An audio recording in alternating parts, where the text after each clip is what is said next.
Nathan Villa, it's hard, bro. Essa história de um menorzinho que curou suas feridas. Muito sonhador, queria dinheiro e fama pra ajudar a família.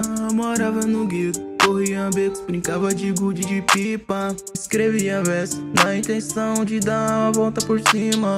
Mas também tinha o mal, tentando acabar com sua vida.